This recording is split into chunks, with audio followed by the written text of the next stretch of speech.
Hey everybody! Thanks for waiting for us. Sorry we're later than usual. I had things going on. You robbed a bank. I did rob a bank. That is you'll never know which one though. I do. It's that one with all the I called the police. They're on their way. It's that one with my face carved into the side of it, but with bullets. What up?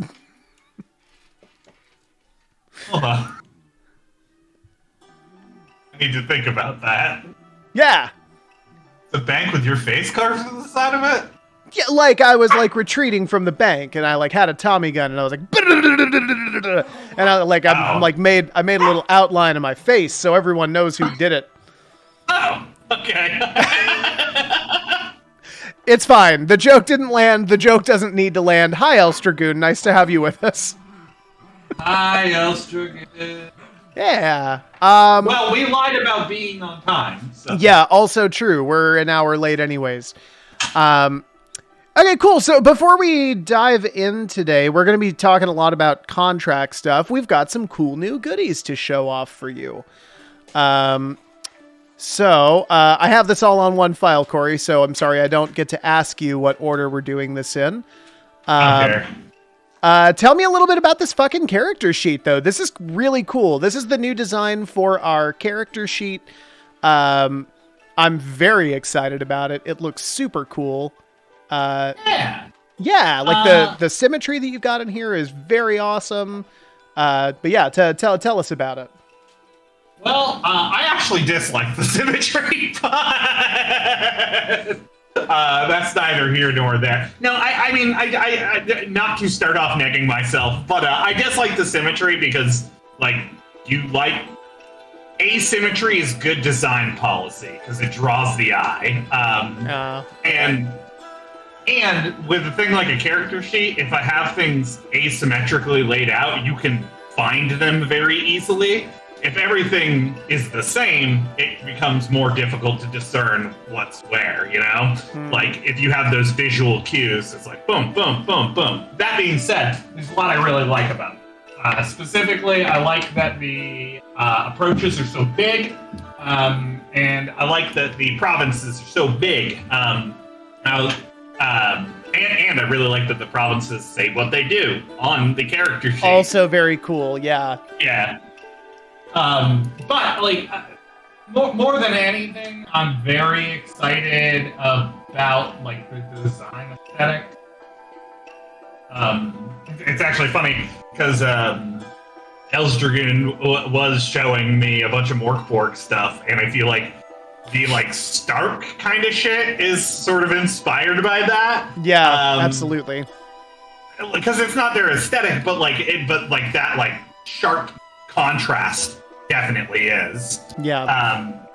And I don't know. I think like that border with the filigree, and it's like cool because now I can apply this across all the shit that I'm making, which is great. And more importantly, like I feel like we're burgeoning, like we're finding the visual language for Bolt Peddlers right now really, really hardcore. Yeah. And if we can sell like this world as like this motif and aesthetic, I'm really excited about it.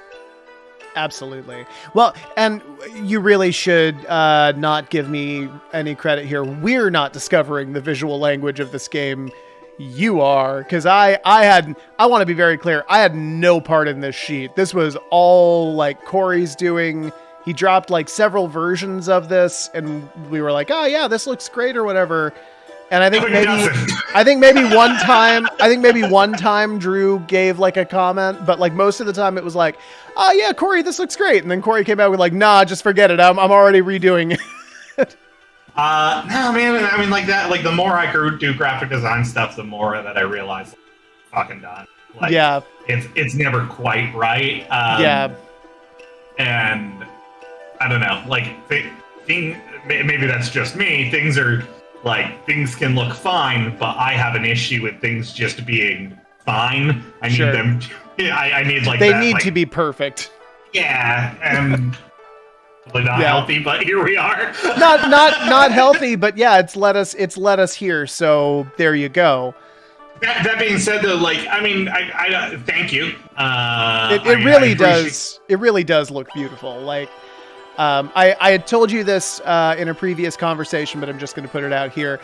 I'm amazed how well filigree, just plain old filigree, works for the aesthetic. Because when I first saw it at just kind of like a moment's glance or whatever, I was like, oh, cool. He found a way to make like, it's like metal vines. It's like Creatronics and Biologica, like all like put in together or whatever. And then I looked closer. I was like, oh, that's just fucking filigree. It's heavy metal Baroque in the post collapse. Well, and it also fits in that regard because like we've talked about how it is like Mad Max outside of the cities, but within the cities there is this kind of like Renaissance feel to those places, right? Like they're not new cities, they're not, burgeoning cities. I mean, they're actually bustling cities that are still just relatively low tech. And yeah, it's a cool look. It's very clean. It's super readable, and yeah, the decorations just work. Thank you, Elstragoon. I appreciate it. And Elstragoon also gave me a tip on how to that background. Okay. So I'm gonna do that, and I'm very excited. Hell yeah. Well, thank you, Elstragoon. Thank you for your endless counsel. Our invaluable third member. We're just collecting them lately. Yeah, I was actually gonna say, yeah, it's a growing team, and you're just as official as we are because we're sure as hell not getting paid. Okay, cool. And now let's talk about your next one here. Oh, give me 1 sec. No. Oh, please. Hang on 1 second. More character designs. Gonna do... I was getting audited today, and instead of paying attention, I did this. Internet Twitch friends are the Pokemon I didn't know I needed. Yeah. Now get in this tiny ball. It didn't need to be that accurate, but yeah, no, that's pretty spot on. Sorry, guys. Illegal to get paid to make them fight. Hang on for me, just 1 sec. Miller had a little dog walk by. I did. Okay, next slide. I also got very exciting. I got this jug of bubble yum. By bubble yum, I mean charcoal powder. That is not for eating. Well? Well, it's for eating once. I'll clean you out. Charcoal will clean you out, right? That much charcoal? Yes, it will clean you out. That much will definitely clean you out. If that much charcoal doesn't clean you out, the formaldehyde that follows certainly will. Okay, yeah. I love what you just said there, Elstragoon. Together, we're super effective. And then, tell us about your new developments in the tunneler designs, because these little fuckers are the cutest goddamn things I've ever seen. I was having a ton of trouble with the tunnelers because, I've gone through probably more iterations with tunnelers than any other. Yeah. Well, to be fair, they are one of the oldest species that we've made. I mean, that initial Big Daddy diver suit looking thing was the first tunneler. And then I was doing those TV guys. I did those forearm guys. I've gone through a lot of iterations, and I was having trouble with the boxy headed one. Wanted that weight up top. Yeah, and it was hard to translate. And even when I started doing these, I had trouble. And then I was just make the legs much thinner, very thin, pencil thin. Well, yeah, one of them really is, and I dig it. But no, I don't know. I tried to go back to the diver kind of shit a little bit, and I was looking at the. You never played Nier Automata, have you? No, but I do remember you telling me about the game when you started it. Definitely like very inspired off of that for the head shape, for like the eyes and stuff, and like I was like maybe I could like bring some Nier into this, and I don't know. Yeah, man, I don't know. They feel very. Okay, so like... Noggin Dude is with you apparently. He recognizes it. Right, yeah. Like the eyes. Like the eyes are what sell it. And, like the eyes and the dome shape. They have like So that's like it's about butts. Yeah, it's all about the butts, very philosophical butts. It's a great game. But they're like much more trash canny. When you think about it, all philosophy is about butts. But yeah, I don't know. I dig these, dude. They feel like give this one a knife. No. But like I've drawn them like 3 or 4 times today, and I'm like, okay, I can repeat this design. It feels good. Like it feels like it could walk around. I'm like, cool. Now my wall looks fucking insane. Hell yeah.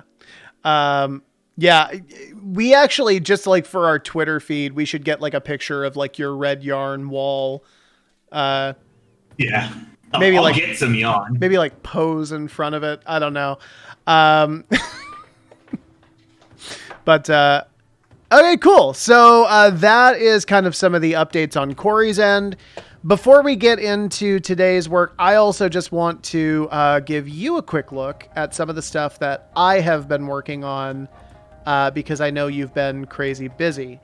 So the first and foremost thing is all of our Section 2, the general questionnaire following the species. We now have questions and answers for all of them.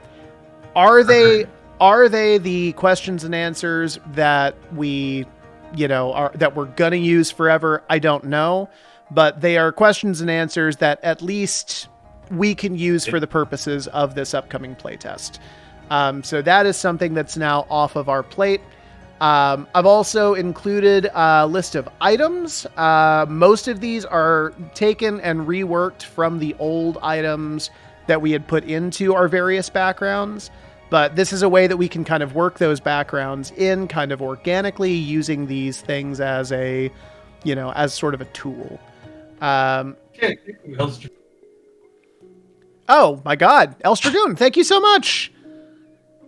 Ever and always our favorite. Okay, and then finally, with the caravan stuff. Hang on one second.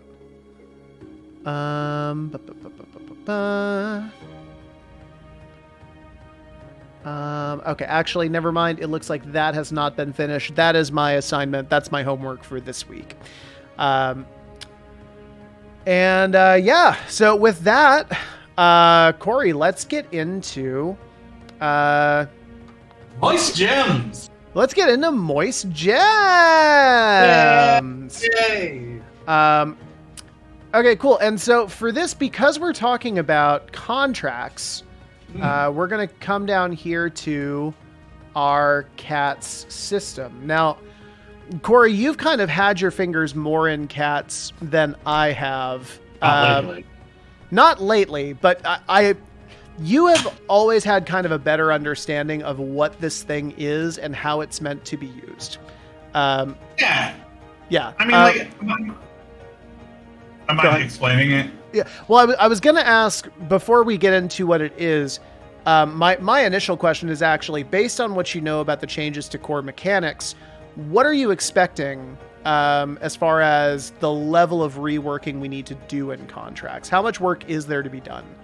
We'll have to rework contracts almost. I think we can keep the general framework of what we need to include there, but we'll have to create an actual or figuring out how to devise it. Well, that was one thing we noticed in the playtest, right? Nobody knew how to negotiate the contract necessarily. Yeah. And we didn't provide a tool set for that. And maybe this will be easier this time around because we have, I feel a more seamless rule set, but we'll see.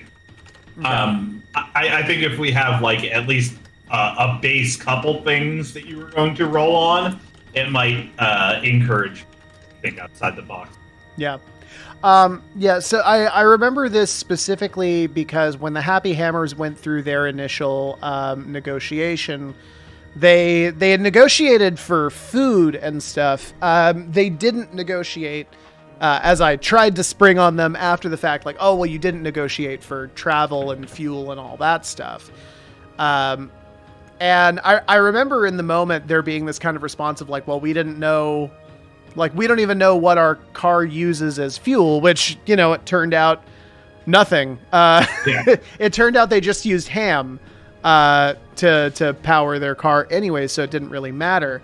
But I do remember there being this kind of lingering sense of like, oh, yeah, we didn't really make it clear what you actually can negotiate for, like what's on the table. So my idea here is the idea of contract negotiation is you can negotiate the base terms of the contract. Like, you need to go here and grab this. Like, well, do you really need me to grab this, or do you need like a picture or a representation of this? Would a copy of this do? Yeah. Do you need the notes on this thing instead? And like the actual payment of those things, as well as the time frame in which you need to get it done. Yeah. Additionally, the like additional promissory stuff, right? Like you like the optional stuff. What that stuff like if I go there and I clear everyone out, I think we need more payment than that. Maybe I want payment up front because this is an incredibly dangerous thing, or we need to stock ourselves, kind of thing. Though that is my basic idea for what should be negotiated in contract. And then additionally, like, characters can think outside the box, right? Like, I want a favor from this dude in the future because he's a high-powered, like, drug cartel mover. Like, that might be a very important thing to have. So, like, enterprising characters might come up with that. But I think, like, at its base, if we include, like, the actual, like, promissory stuff, the actual payment and time frame, and, like, yeah, those things. I think those are the things. If we include those written into it, I feel like we'll be doing good. Okay, cool. I think that makes perfect sense. El Dragoon also brings up a really good point that a lot of those negotiations were done kind of without really any context. And El Dragoon, you're right. A part of that is that it was a playtest. In y'all's defense, a part of it also is that we're still very much fleshing out like the economy of what EVA looks like. So providing context for, you know, a $1,500 or a 1,500 petty coin contract is difficult on our part as well, just because we're still not totally sure what that actually means.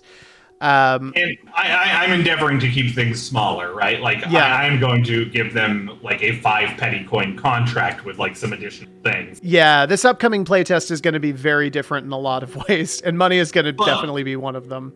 I actually like where El Dragoon's head's at on this, and I think that this would be an interesting thing to throw in the flavor text and the actual rules. That like everything in EVA, especially when you get to like actual civilizations and stuff and things, is run off contracts, right? Like, you want to enter the city, you have to sign your name on this dotted line. This is what like your contract negotiation is for entrance to the city. You want to fucking buy a meal at this place? Guess what, baby? That's your contract for your meal. Like, your petty coin payment because it's like kind of contract, a barter system. So contract is almost like an ID? I think it's like your agreement to... I think because this world is so Mad Maxy, right? Like, if when you are entering any sort of civilized area, it would make sense for you to like put something on the line as like a contracted like behavioral process, so you don't go fuck all. Yeah. And I feel like introducing like these sort of narrative concepts to the world is gonna make like those little moments pretty big, like sell the flavor of the world, and also make people more acclimated to doing bigger contracts, right? Yeah. It might be something to consider, like throwing into the actual flavor text GM interesting kind of stuff. Yeah. All right. Yeah. I don't theoretically have an issue with that. I do worry we're starting to really get into ANCAP territory. Which I guess is like it's meant to be an evil world, right? Yeah, like I mean, I agree, but like, yes, these are privatized cities, right? Like, Right. I mean it's not that it doesn't track for the world. It's just that I hate it. We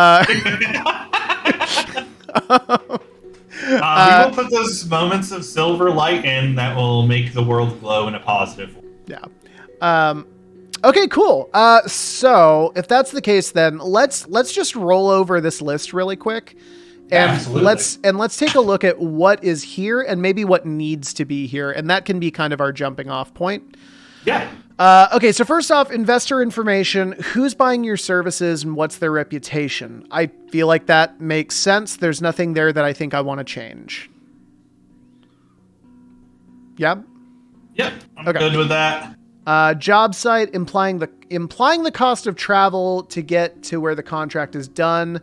I'm actually going to put that down here because I think that as per our conversation here, that should not be implied, right? Travel expenses should be, I think, explicitly stated. So we haven't talked about like overland travel, but this is going to be a huge conversation point, right? It is. Energy, I imagine, is derived off petty coin. You have like a bank for your what do you call it, for your caravan. Yeah. That's how like all of these work. You have at least a basic bank. Okay. So we can do like a day's worth of travel, can be 1 petty coin or something. Okay. As far as like food and rations go, I mean, we can keep it simple in the same way. To feed everyone in your caravan at base level, 1 petty coin. Okay. Yeah. Cool. So hang on 1 second here. I'm actually gonna. And this can even like this can probably go into the caravan section too, right? Like, it definitely needs to go somewhere. I'm just trying to find where it makes the most sense. I feel like let's put it in the caravan section and then let's reference it here. Okay, cool. Hang on 1 second. Hey everybody, this is how exciting this fucking stream is going to be once we have these rules figured out, and we are literally just putting together layout. Oh, yeah.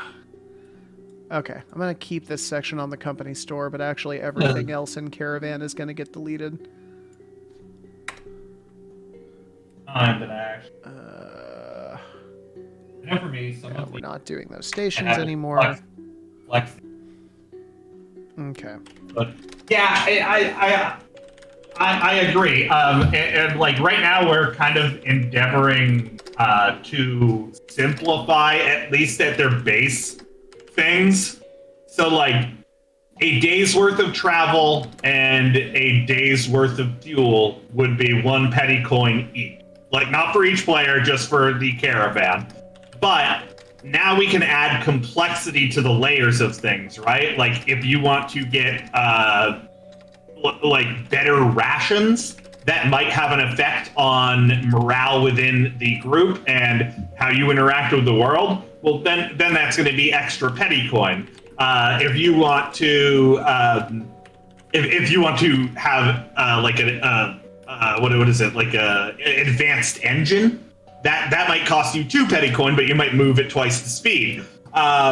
Something like that. So like I feel like we can keep it simple for now and layer complexity with these things as we go. Need to have complexity that reflects the amount of in-game time that I actually want my play. Yeah, I think that's actually it. And you know, in y'all's defense, like we didn't really specify any of that stuff. It was just like, you didn't pay for travel. That hurts, doesn't it? And it doesn't. So, yeah, no, specifying what petty coin does, I think is good. Anything else come to mind as far as what a petty coin provides? Like a day's worth of travel? For overland travel, I think it's those things, right? Okay. Like if it is, so it's basically 2 petty coin a day to move. Yeah. And then if you like don't want to eat, maybe we can talk about a condition for that, right? Like exhaustion, right? Probably would be a good condition to add to our list. Yeah, exhaustion or starving or both. Yeah. Okay, cool. Let's come back down here then, because I want to keep this I don't want us to keep get them moving. I don't want us to get bogged down on this, but just make a note. Okay, cool. So job site, we've got that covered. Job summary, a description of the item or items sought, as well as stipulations under which the client wants/needs the job done. I like both of these. Yeah, it does. I mean, we should maybe clear up the verbiage so it's not the task that needs to be done. Yeah. Okay.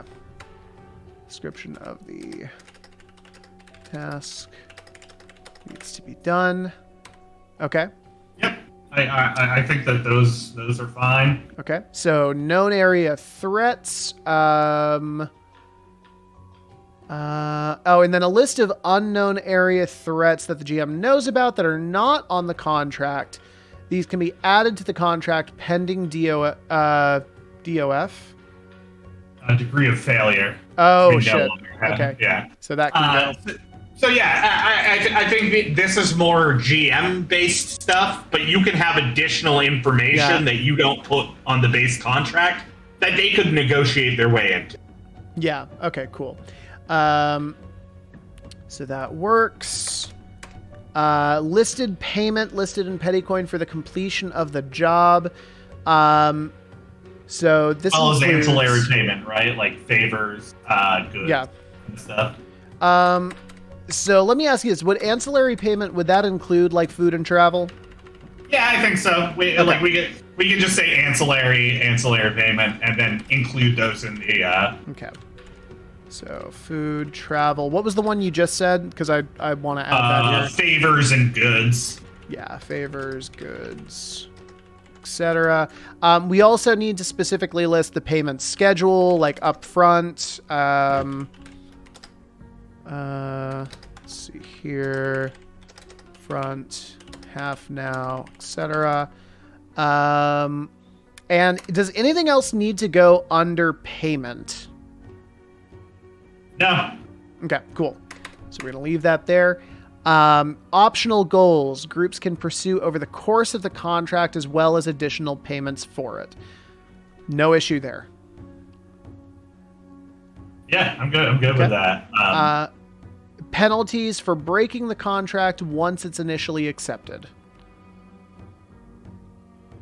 Examples would be good. Well, especially because we have the debts and favors section on. Shit! Yeah, that makes perfect sense. Now we have like listed payments, favors, etc., and debts, etc. So like, hey, you're in my pocket now because you fucked up. I like that. Yeah. Okay, cool. All right. Then does anything else need to... So then the next question is, if we're cool with what's on this list, is there anything else that needs to go onto it that we don't have listed here? I don't think so. I think that this is fun. Okay, cool. Now let's talk about, like, what do we need to inherently mechanize anything? Like, say that, like, when you're doing a contract, you list these things, characters have to roll on this, yada, yada, on this, yada, yada. Or are we laissez-faire with it and, like, it is on the players to initiate unfair or ancillary improvements to the contract. Like, this is where I'm kind of stuck on. Like, I feel like going mechanically heavy into this is going to be much, but not doing it is going to not. Like, we're going to be in the same position. Yeah, so one of the things that I've learned with this revamp is that a lot of the times the issue isn't that the thing itself needs to be built up. It's actually that all the stuff around it needs to be built up. So the example that I would use here is that in our first playtest, players didn't really know what to bargain for because they didn't understand what the impact of petty coin was on their caravan. It's not the contract that's the problem. It's the bigger, like, world economy. So I feel like if we go into it with this knowledge that, like, one petty coin is like a day's travel, it's like a day's fuel, it's like another petty coin is a day's rations, I feel like that gives you at least some kind of impetus to say, like, okay, well, then we want to accept this contract. We don't want to accept this contract. so on and so forth. Then we are going to need to lead the contract negotiation section with the idea that, like, hey, this is the world, this is the economy that you are in. Like, it is a tough fucking world out there. You need money to fix your carriage. You need money to keep it going. You need money to source jobs. Maybe, like once a contract, I think you definitely got to pay out the your dispatch or something. Like these kinds of upkeep, like listing them and explicitly stating them in the beginning of your game are going to be important. Selling this world, and I will endeavor to do that in the playtest. Okay, cool. In that case, maybe we should. So if that's the case, if we're set on trying to flesh out contracts tonight, then let's actually talk a little bit about that, because I know we've actually done a lore dump about money already. Let me actually pull that up really quick. Let's talk about money, honey. Okay, yeah, so petty coin is valuable because spending it does incredible things. Petty coin exists in a biological imperative in which it's going to expend the energy it contains. Without a containment field, they will evaporate or combine with other petty coin if possible. These calamities, as they're called, crashed through the canal of East Orid and changed the glade folk living in the forest, birthing the metal snakes that surround Orid. No two calamities are the same thing. With enough direction, petty coin are rumored by some in Ishtos to become sentient. This is thought to be the origin of the Nocturine. Okay, so we've got a ton in here about like what petty coin is. Let's talk a little bit more about what petty coin does, right? Let's talk mechanically about what it does. Yeah.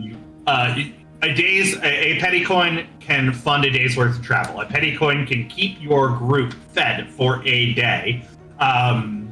A petty coin needs to be paid out to your dispatch at the end of every contract. We talked about this initially, and I don't know where our heads are on this now, but like we have these like starting items, right? These items, I feel like should like they're like what they do should cost petty coins still. Okay. Like let's explicitly state that, because now it's like, okay, now my abilities are also tied to this. Like if I want to, I got this cool item in the beginning of the game. If I want to use it, I need this resource in order to use it. Right. Get this resource by fulfilling contract. I feel like that is a good push for us. And I think additionally, if we were talking, like we talked about the reliquary items for caravans, same deal.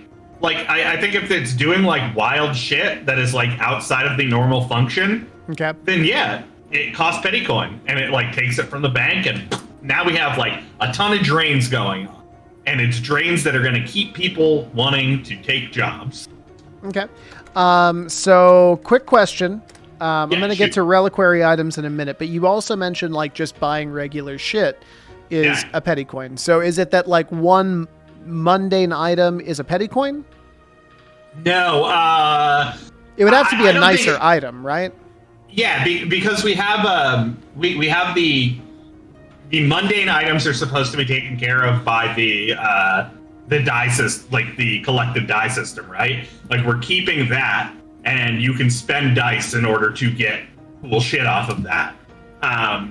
The caravan dice. Yeah. So that's like regular shit. But when we're talking about like an amount of food to feed the whole caravan for a day, that's a different situation, right? Like that is abstracted because it is a significant thing. Now, if we're talking about like items that like provide like magical or sutured kind of healing, like surgical items. Okay.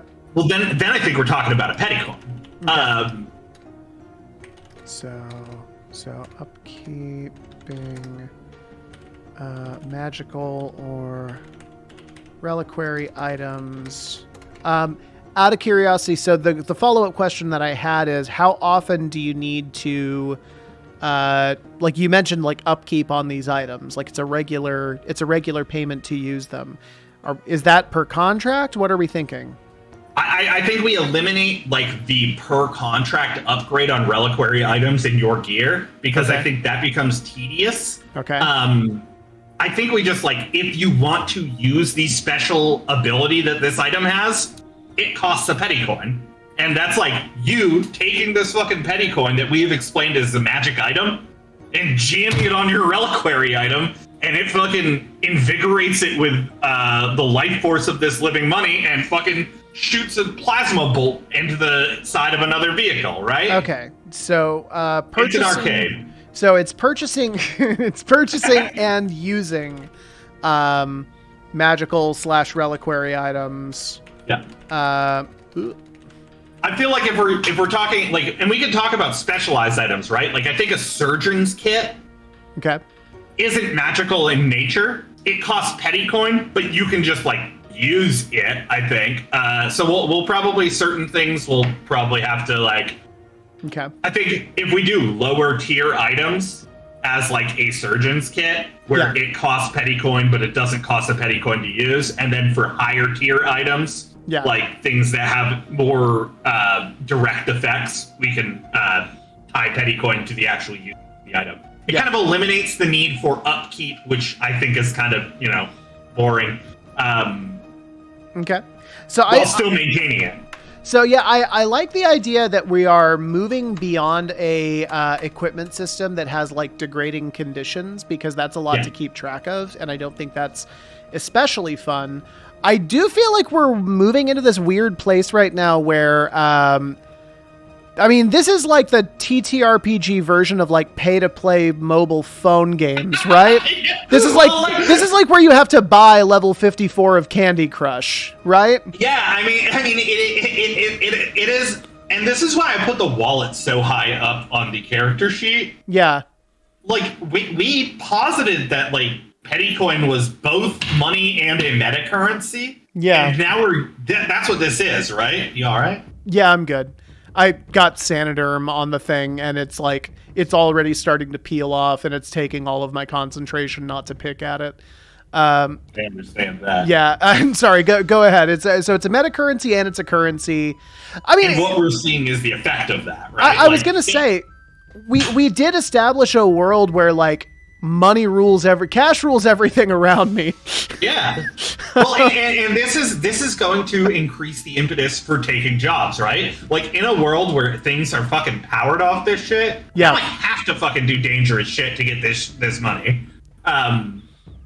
We all want magic money, don't we? What up? Oh, magic. Okay. Yeah, man. Like for the children. I think this is the aesthetic of the game, right? Like this is the gold of the Baroque. Go for Baroque.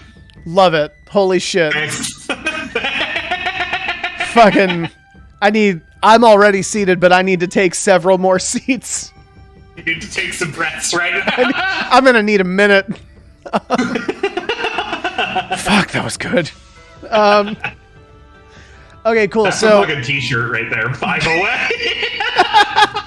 Go for Baroque. That's there's no way that's not already thing, right? There's no way. If it's not, that's Noggin Dude. We're slapping a fucking Volt Peddlers logo. I was gonna say, Noggin Dude. If like I'm right there with you. That is legit where I was going. Hang on. Go for Baroque. Someone has to have done it, right? Doctor Strange soundtrack. It's the name on one of the songs on the Doctor Strange soundtrack? Yeah, but they don't mean it like I do. Respect, but I'm different.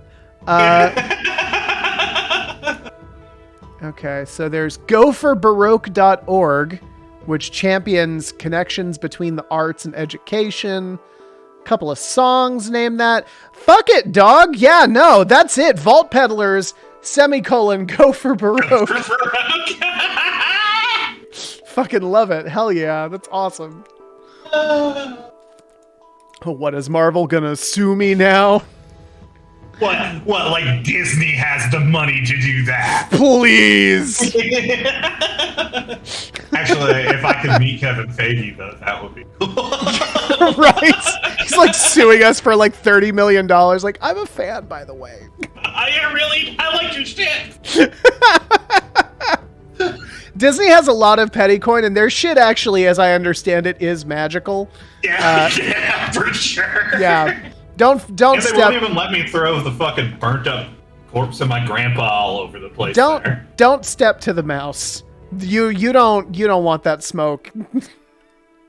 Okay, so let's. I think this is the aesthetic of the game, though, right? Like, Yeah. shit costs money, and like, Yeah. why do you do dangerous contracts? Why do you move through the wastes between these fucking walled cities? Well, Sorry, too much Timex nailed it. That's it. It's like when you see the fireworks over like the Magic Kingdom or whatever, it just explodes into dollar signs. just fucking fat wads and shit. Boom, boom, boom, baby. Want to know how they keep the streets so clean at Disneyland? Hey, Corey. Yeah. Corey, how do they keep the streets so clean at Disneyland? How? They greenwash them, baby! What up? It's a dumb I can't fucking wait till joke. Disney fucking endorses us. Yeah, right?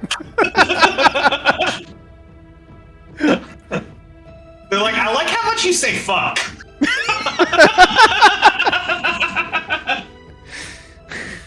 I really like how much you hate our fucking guts. I like parts of your guts that you make. Yes, disgustingly enough, I like the thing your guts produce. I just don't like the guts themselves. Well, and I like to go to amusement parks and play around. Cancel us! This is the impact of the internet age where two idiots like us are allowed to have a show that we can have every week. That shouldn't happen, right? That's probably not I'm good. the worst. Yeah. Yeah, no, you're absolutely right. Too far. I mean, too far, except not too far, because also, like, Disney... That is what Elstragoon's saying. Like, I actually do think that shit is clever as fuck, how Disney, like, does shit like that. Oh, yeah, no. Well, like, they've got the best in the world working for them, right? Like... Yeah, no, I've heard all of this stuff about like the architecture of like Disney parks, like Go Away Green, how they literally like developed a color so fucking ugly that it like drives people away from it. Like it's amazing. It's like the coolest shit ever. I like that they tease you with cookie stank. If you've been to a Disney park, you know. You know the cookie stank. You know the cookie stank. You fucking asshole. Okay, we're done talking about Disney. We're probably for not. right now. We will come back to it. We're probably not. But anyways, I'd like to be the cookie stink. Cookie stink's the next fucking the next emo. Somebody cancel Elstragoon. No. Oh yeah, Mouse okay. Man, tease me with that cookie stank. Anyways, moving on. This is the rowdiest this show has ever been. This is horrendous. This is my least favorite thing we've ever done. Go on. Okay. So yeah, I think that like that's it, right? Like that solves kind of money and like the need and desire for it. Yeah. Well, I mean, with this alone, right, what we're looking at is, let's say I have an assignment that's 3 days out. So I would need to include 3 days worth of travel and food. There and back is roughly 12 petty coin. Then cost of paying dispatch at the end of the contract. Would it be? Oh wait, 12 because it's there and back again. Do do do do do do do. And then cost of paying dispatch is 13, and then just anything beyond that is basically a kindness for me. So like your average contract in that situation would be something in the neighborhood of like 15 petty coin, maybe, well, actually, no, maybe like 20, 25, because obviously You can't just pay expenses to get there, right? So yeah, you'd be looking at something like 25 or 30 petty coin for a contract like that. Am I doing that math correctly? I mean, it's 12 there and back for everything that we talked about. Yeah. 13 to pay your dispatch. Why would it be more than that after? Well, because if I had you work at my factory and I just said, well, I'm not going to give you any money, but I do pay lunches. Oh, I'm sorry. I thought I was going the other way with it. I was just tallying the costs. So it would be that plus whatever the profit actually is. For sure. Like you the things you were going to want to take note of and what we should mention in this paragraph is like, you're going to want to note like these expenses for travel and these expenses that you are taking in. Maybe it costs money to enter a city, like for your group to enter the city to like dock. That probably makes a lot of sense. Unless you're like danger camping outside of the city, but we know how dangerous that is, right? Some cities. And I think a general principle we can rely on, like one person getting a meal is like a negligible amount of if it is the group feeding themselves for the day, if it is the group putting up the whole group for like in a hotel room or whatever, that's a petty coin, right? Like, right, because we're looking at the collective. Right, you're feeding us. It's like the difference of like feeding a family versus like, you know, I'm going to spend $1 and get like a McChicken. Like that's not that's not a petty coin, but feeding your family is. Okay, cool. Yeah. Okay, this actually went well. Yeah. Well, so yeah, because this is the thing, right? When we establish what that petty coin does, as long as players have that information when they go into negotiation, they're going to be able to look at the amount and do the math in their head and be like, is this a good deal? Is this worth doing? You know, are we just going to have to pick up another contract as soon as this one is done? Is that worth it to us? And then that gives them an actual ground to stand on, right? And now we should probably move into talking about items at the latter half of this. And because that leads into like risk negotiate, like risk, not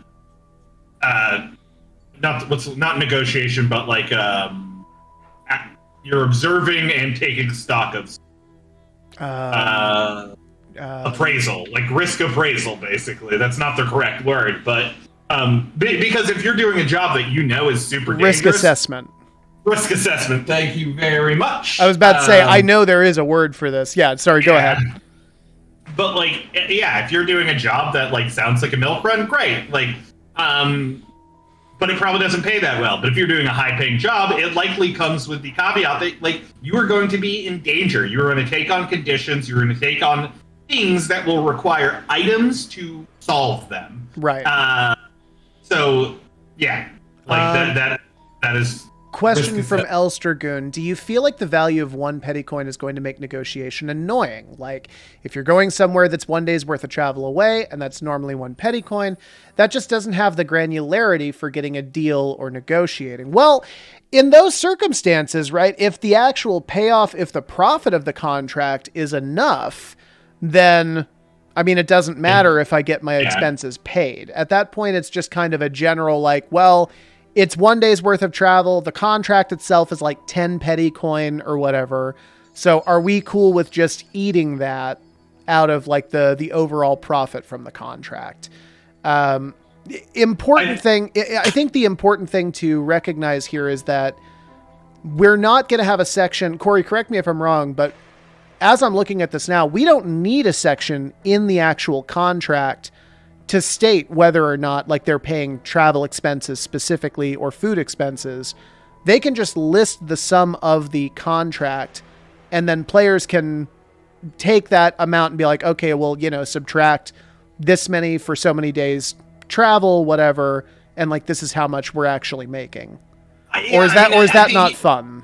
I mean, I think you can present it either way. I don't think that is a big deal. Okay. I think the the major takeaway here is like what Elsh Dragoon says is talking about avoiding is like if it's just one petty coin, like that is annoying to negotiate. And I think that the thing that we need to follow through with these contracts is to show that these things are adding up, right? Like it's never just one petty coin. At the very least, if you're going somewhere, it's there and back, which is 4 petty coin, because you're feeding and you're traveling for 2 days. Right. So like at its base, a job's going to take you like at least 2 to 4 petty coin. So I think if we like stay in the range that like any job worth taking, and maybe this is what it is, like we do flavor text, like any job worth taking pays at least 5 petty coin. And like, that's the fucking Volt Peddler motto, right? It's 5 or fuck off. It's 5 or fuck off is a cool t-shirt too. That's a great t-shirt. Okay, but then why bother to track it at all if the cost of caravan maintenance is negligible compared to the payoff? I think he's actually right here. I think like we should include in the actual contract is like a section of days traveled and a like that should explicitly be on the contract. I think. Okay, days cool. Traveled. So that actually that way we are like feeding into the idea that it's the nickeling and diming that accrues this petty coin. Yeah. Okay. Cool. So then I'm actually gonna restore this text here. So communicate travel and food expenses explicitly in contract. Okay, cool. That works. Yeah. I feel like I feel like the important thing here, in order to avoid it becoming like nonsensical and not like in order to avoid it becoming buying magical ingredients in Dungeons and Dragons, which is not fun and nobody does it. So much so that 5e said, fuck it, we're giving you 2 items that do it for you. Yeah, it doesn't matter anymore. Unless it's like explicitly like very expensive. I think those are the important things to like take away here. Right? Yeah. Like, we don't want to create like an upkeep system that is unfun. We want it to be active and in your face and like Yeah. Okay, cool.